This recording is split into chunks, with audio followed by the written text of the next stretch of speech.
The gala at One King West was everything Tetteh Owusu had ever wanted the world to see. 43 floors above Toronto's skyline, 300 guests in black tie, champagne poured from bottles that cost more than most people's grocery budget for a month. And in the crowd, a seat specifically reserved for the woman he used to come home to. He had mailed the invitation himself. He had added the handwritten note at the bottom in green ink, his own hand, his own words. Come see where ambition actually takes a person. He needed her there, not to celebrate with him, not because they were still friends. He needed Edinam to walk into that room and understand, finally, precisely what she had given up. That was the plan. But plans have a way of meeting their end when a black Escalade pulls to the curb of a hotel entrance and two men in dark suits step out first, scanning the street with the particular stillness of professionals. When a second vehicle follows, and when a man steps out of the Escalade's rear door, tall, unhurried, broad-shouldered in a suit that fits the way architecture fits a skyline, and reaches back to offer his hand. And when the woman who takes that hand steps into the October air, in a dress the color of burnt copper, hair pinned like a crown, looking not like someone who came to witness success, but like someone who arrived. Every plan Tetteh Owusu had made for the evening rearranged itself into something he would spend a very long time trying to forget. But before we get to what happened at the top of that building, if you believe in stories where quiet people outlast loud ones, hit subscribe and turn on notifications. Because what came next was a long time in the making. Let me take you back to where Edinam's story actually began. The invitation came on a Thursday morning in September, a cream envelope, real postage stamp, not the printed kind. Edinam recognized Tetteh's handwriting before she even saw the name in the corner. She set it on the kitchen counter and made her daughter's lunches first. She packed Surwas in the blue container because blue was her favorite, and she tucked a tangerine in for Akua, even though Akua would almost certainly trade it for a cookie by the time recess came around. She kissed them both at the door, watched them walk down the hallway of the Brampton apartment building, then went back inside and opened the envelope. You are cordially invited to the annual achievement gala of Prestwick Consulting Associates. Black tie. One King West, Toronto, October 22nd, and below the printed text, in green ballpoint she would have known anywhere, come see where ambition actually takes a person, Edinam. She read it twice. Then she folded it carefully along its original crease and put it in the drawer beneath the coffee maker. The drawer where she kept things she didn't want the girls to find and ask about. Edinam was 33 years old. She lived in a two-bedroom apartment in Brampton with Surwa, who was 8, and Akua, who was 6, and believed firmly that the world operated on her schedule. The apartment was on the 4th floor of a building that smelled of other people's cooking in the evenings. Jollof rice on Fridays, something with cumin on Tuesdays. Occasionally something sweet from the Jamaican family 2 doors down that Akua would sniff after and announce she was hungry even if she had just eaten dinner. Edinam had lived here for 2 years. She paid $1,740 a month, which she covered through a combination of child support, when it arrived, which was not always, and the money she made selling her work online and at 2 market stalls she rented on weekends at Kensington Market. She made things with fabric, African print accessories, mostly, head wraps, structured handbags, table runners, clutches, laptop sleeves lined with kente-inspired cotton. She had learned to sew from her grandmother in Accra, then refined it at a continuing education program at Humber College, the year she and Tetteh separated. She made everything by hand at the dining table after the girls went to bed. If you had asked her neighbors what she did for a living, most of them would have said, the quiet Ghanaian woman who sells bags. A few might have said, I don't know, but she keeps interesting hours. She had been in Canada since she was 25. She came with Tetteh, who had landed a junior analyst position at a consulting firm downtown. She had her permanent residency through him, which he reminded her of sometimes in the way people remind you of favors they never let you forget you owe them. He said it casually, almost gently, the way he said most of the things that left marks. You know where you'd be without me making that call, right? You know what it took? She knew. He made sure of it. The marriage had lasted 5 years. For the first 2, it was tolerable. For the last 3, it was something else. Tetteh was not a man who shouted. He was quieter than that, and the quietness made it harder to name. He moved money so she could not access it easily. He made her feel ridiculous about her fabric work. "You're educated, Edinam. This is embarrassing." And then when she stopped pursuing it, he called her lack of ambition disappointing. He made friends with people he needed and discarded people who no longer served him, and for a long time she worried she would end up in the second category. Before she understood, she was already there. She left on a Tuesday in March. Serwa was 6, Akua was 4. She packed what fit in 2 bags and a laundry hamper and called her friend Mawuz, who drove a van and did not ask questions and helped carry the hamper down 4 flights of stairs in a building with a broken elevator. Tetteh was at a conference in Calgary. By the time he returned, Edinam and the girls were already in Mawuz's spare room. The divorce was not kind. Tetteh had a lawyer who was very good at paperwork. The child support order came in lower than it should have. He moved quickly into a new relationship with a woman named Paige, who had a condo in Liberty Village, and posted about brunch in a way that suggested brunch was a philosophy, not a meal. He was promoted to senior partner the following year and began attending events that got him photographed, and in the photographs he always looked like someone who had always had exactly what he had.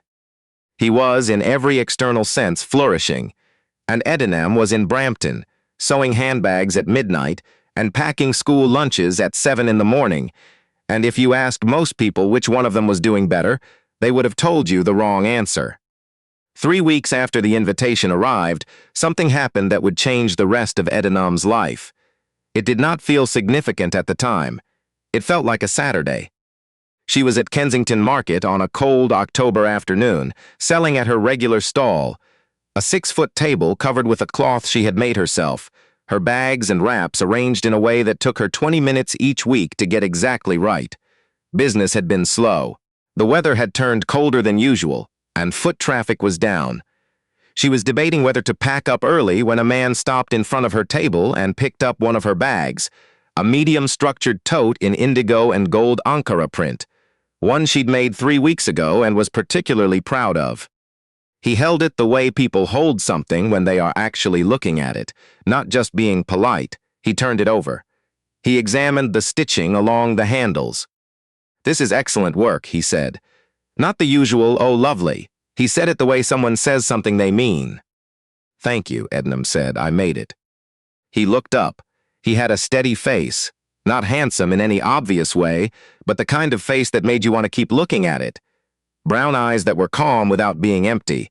He was wearing a dark green jacket and jeans and clean boots, and nothing that suggested he was anything other than a man at a Saturday market. "Who taught you to sew like this?" he asked. "My grandmother and then myself." He nodded. "Is this your main work?" "It is now," she said. He bought the tote. Then he looked at the table a moment longer and bought a table runner as well. For his mother, he said. He paid in cash and did not ask for change on a purchase that should have had some. "I'm Adjei," he said before he walked away. "Edinam." He nodded. "I'll come back next Saturday." He did, and the Saturday after that. By the 3rd Saturday, he brought 2 cups of coffee in paper cups from the cafe on the corner, and they stood at the edge of her stall and talked for an hour while the market moved around them. He said he was in real estate, something about development. She did not press. She was not interested in what he did for work. She was paying attention to how he listened. Not the performance of listening, where someone nods while their eyes are already somewhere else, but the real kind, where the person is still there after you finish speaking. Adjei was still there. He remembered, the following Saturday, that she had mentioned Serwa was afraid of the dark, but too proud to say so, and that Akua had recently decided she wanted to be a marine biologist because of a documentary about octopuses. He brought a small illustrated book about the ocean for Akua. He said he'd spotted it at a used bookshop on College Street and thought of her. Edinam made him dinner that same night for the first time, jollof rice and fried plantain. He ate 2 servings and said it was the best thing he had tasted since his aunt made groundnut soup for Christmas. He sat on her couch afterward and read to Akua from the ocean book, while Serwa pretended to be asleep in the hallway, but kept peeking around the doorframe. Edinam stood in the kitchen doorway and watched this man she barely knew sit in her apartment and be entirely comfortable there, and she felt something shift in her chest that she had not felt in years. She was careful, she had reasons to be, but with each week she found herself less afraid and more, the only word she had for it, seen. Then the invitation resurfaced. She found it one night while looking for a receipt in the kitchen drawer, and she set it on the counter and stared at it. The gala was 3 weeks away. She had not decided whether to go. Mayu said not to. He wants you there to feel small, Edinam. Don't give him that, which was true and also beside the point. She told Adjei about it over coffee on their 9th meeting, a cafe this time, not the market, because the market season was winding down. She slid the invitation across the table. She watched his jaw tighten when he reached the handwritten line at the bottom. "Come see where ambition actually takes a person," he read quietly.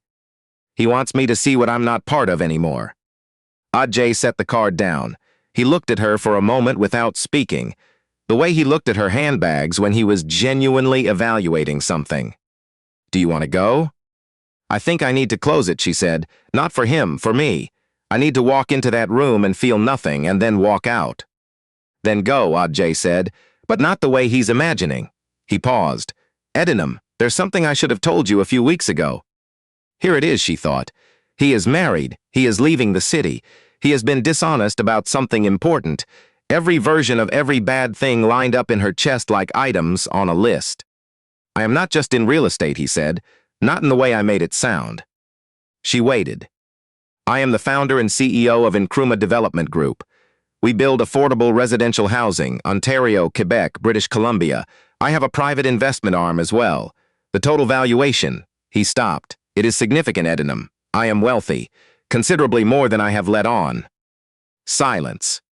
"How wealthy?" "My net worth is roughly 640 million. He said it the way someone says something they know sounds impossible to sit across from. "The jacket is real, though. I just do not wear the rest of it." She looked at him. The same green jacket he wore to the market, the same boots. She thought about his car. A 7-year-old Honda CR-V with a Tim Hortons cup holder insert he had never removed because he once had said it was still perfectly functional. "You drove a Honda," she said. "It is reliable." "You ate my leftover rice at my kitchen table."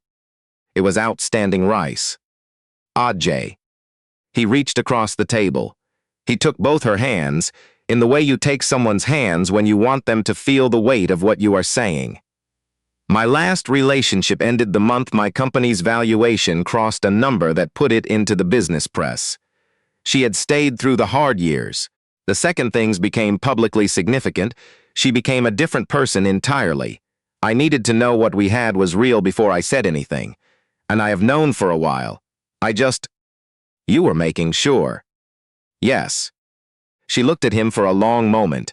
She thought about her grandmother in Accra, who used to say that the truest measure of a person is not how they behave when they need something from you, but what they do when they need nothing at all. Adjei had sat in her apartment and read an ocean book to a 6-year-old. He had brought coffee to a market stall. He had asked for nothing. He had simply kept showing up. "Okay," she said. "Okay?" "I am not angry, I understand why," she exhaled slowly, "but you are coming with me to this gala." He smiled. It was not a warm smile. It was the smile of a man who had sat across from very serious people in very serious rooms and had never been the first to look away. I would not miss it. October 22nd arrived cold and clear. The sky over Toronto, that particular dark blue it turns in autumn, when the city looks like it is trying to be elegant. At 1 King West, the lobby was already full by 8 o'clock. Consultants and partners and clients, and the kind of people who know which bottles are on the company tab and order accordingly. Tetteh stood near the elevator banks in a tuxedo he would describe as bespoke, though the fit suggested he had described it generously, and he was doing the thing he always did at events like this, scanning this room to see who was watching him. People were watching him. He was the guest of honor. His name was on the printed program.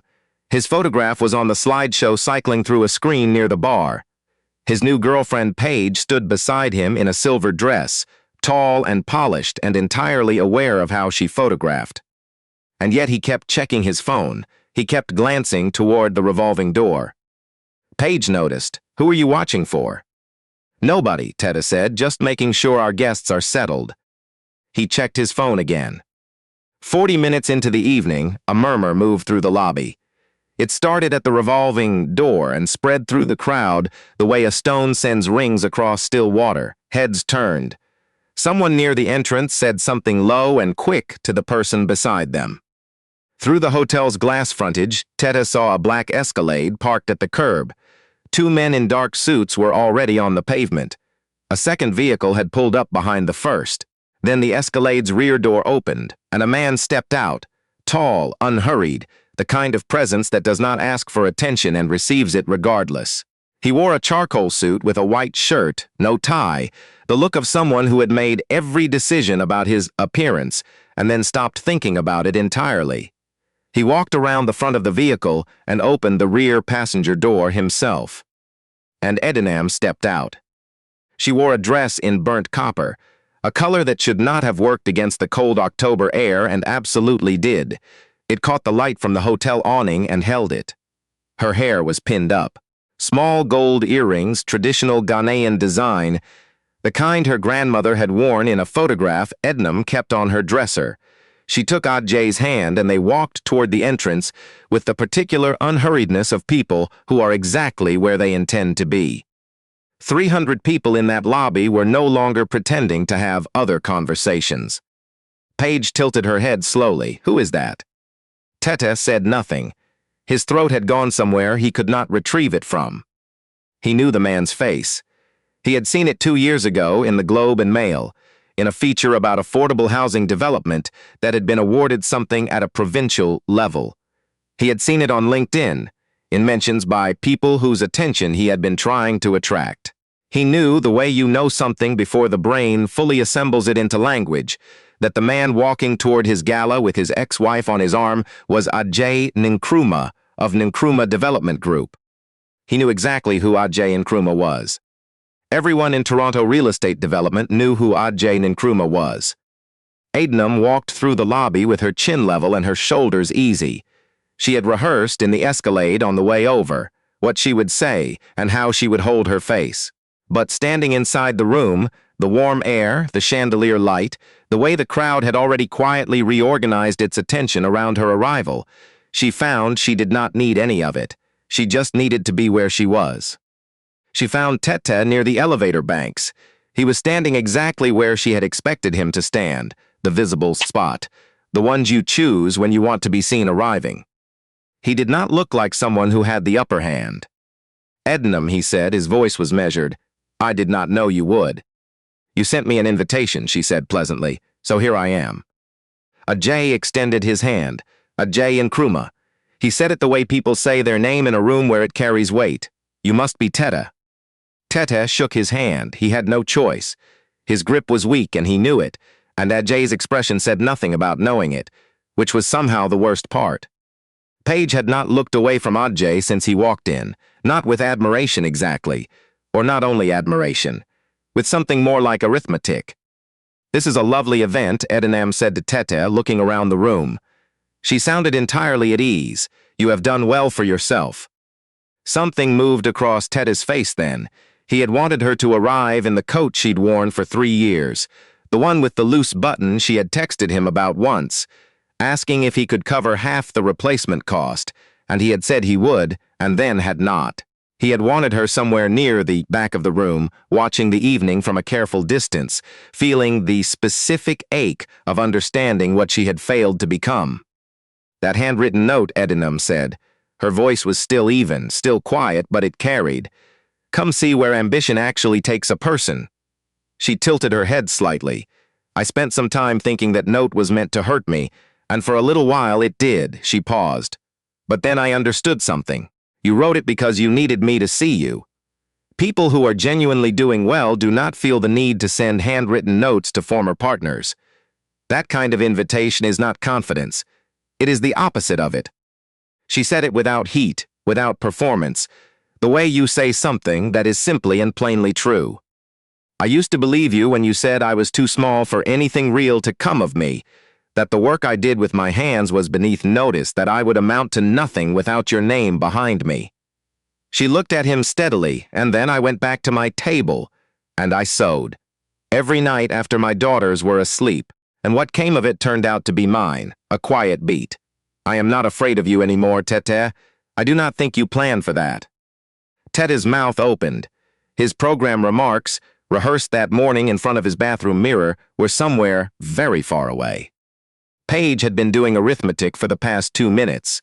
It was visible on her face, the careful, unflattering kind of arithmetic that people do when a situation has shifted faster than their prepared response. She looked at Adjei. She looked at Tetteh. She looked back at Adjei. You divorced her, she said to Tetteh slowly. It was not quite a question. Paige. You left her. She gestured toward Edinam in a way that took in the dress, the earrings, the man beside her, the entire impossible evening.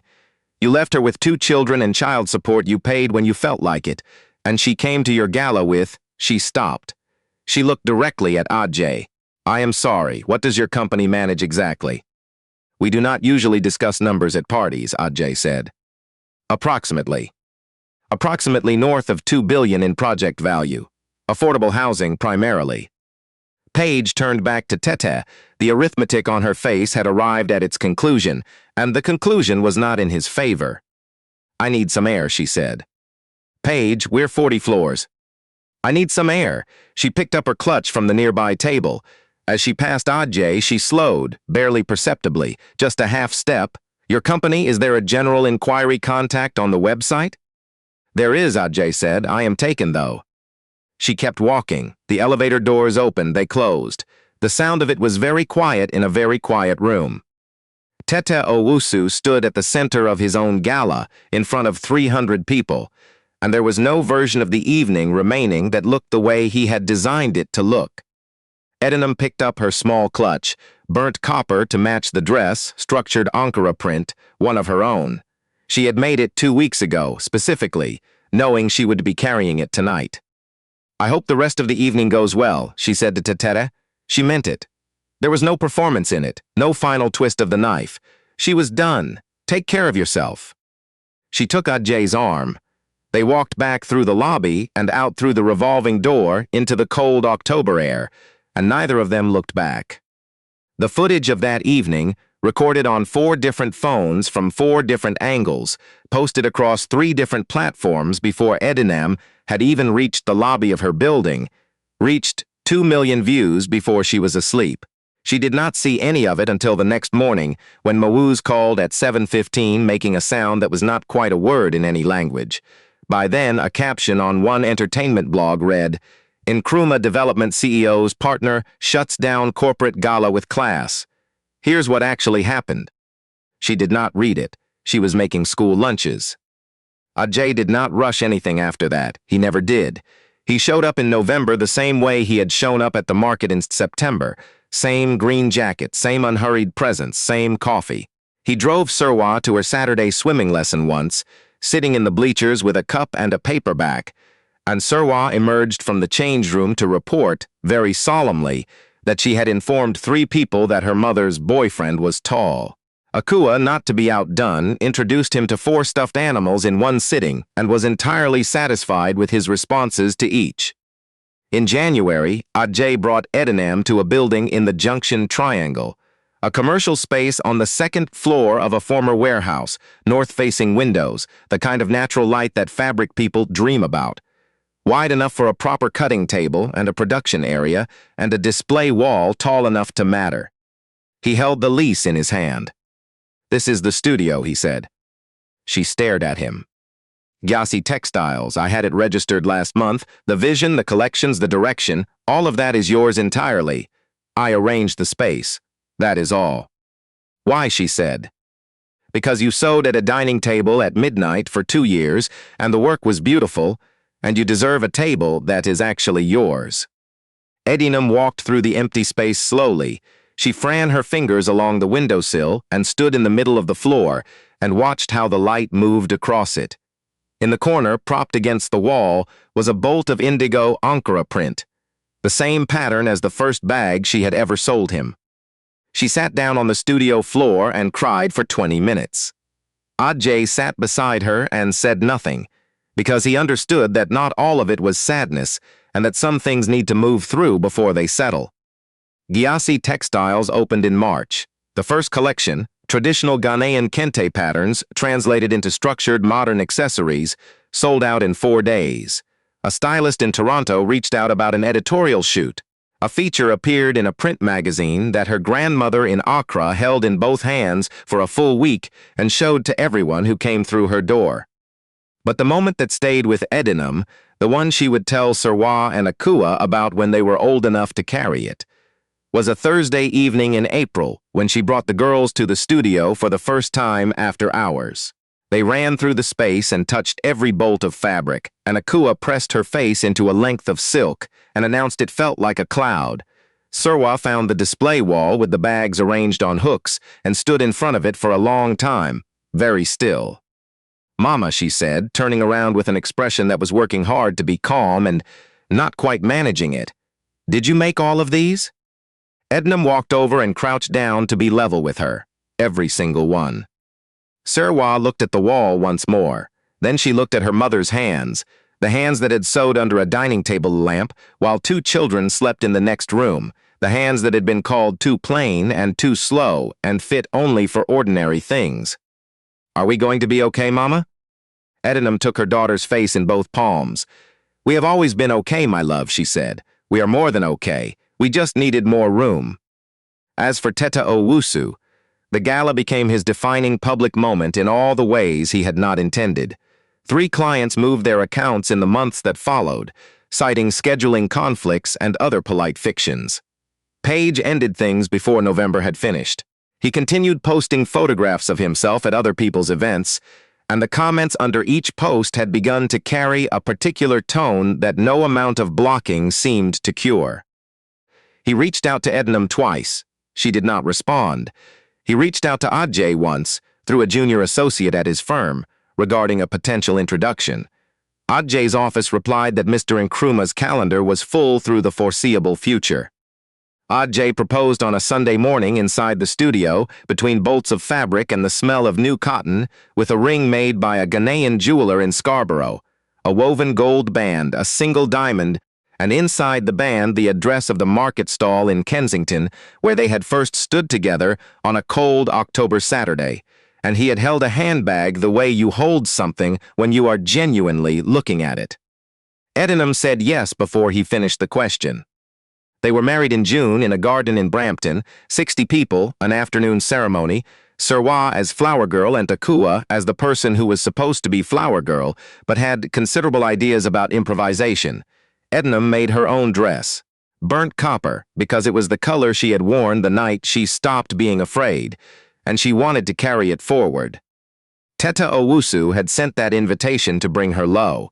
He had chosen the words and sealed the envelope and written the note with his own hand, certain that she would arrive exactly as he had imagined her, diminished, alone, grateful to have been included at all. Instead, she arrived as herself. And it turned out that was the one thing he had never thought to prepare for. Remember this: the people who try to shame you are always telling you something about themselves. They are telling you how afraid they are of what you might become if they stop making you feel small. And the only answer worth giving, the only one that matters, is to become it anyway. If this story moved something in you, subscribe to Ancient African Folktales and turn on your notifications. Every story we tell here is proof that the quiet ones are usually the ones building the most.